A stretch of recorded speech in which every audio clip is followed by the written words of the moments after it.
Natagpo ang wala ng buhay ang isang halos 12 metrong sperm whale sa dalampasigan ng Sarangani Province. Agad din itong inilibing at nilagyan ng GPS coordinates upang matunton kung sakaling kailanganin itong hukayin muli para sa siyentipikong pag-aaral. Si Israel de Maulao sa sentro ng balita.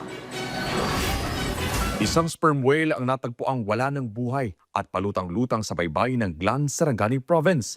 Makikita dito ang ilang sugat ng mga nabaling bahagi sa katawan nito. Ayon sa ulat ng DENR Sacsargen, isa itong babaeng sperm whale na may habang 12.3 ang metro.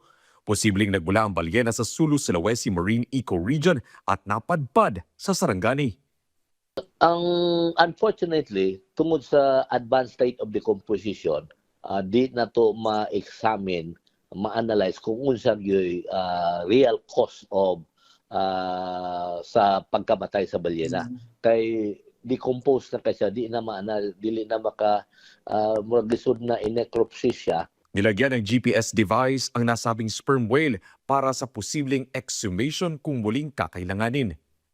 May GPS coordinates po na siya para matultulan nato kung i-exhume ang iyang skeleton, pwede nato siya makuha day matultulan nato kay importante manggod ni ang iyang mga skeleton for scientific purposes. Kaugnay nito, nagpaalala ang DENR-12 na kung sakaling may mga patay na hayop sa mga dalampasigan ay huwag nang lapitan. 3 to 5 metros siguro. Kay they have to report the sightings. Kay kani manggog decomposing nga mga balyena, nanay usay gidala nga mga sakit.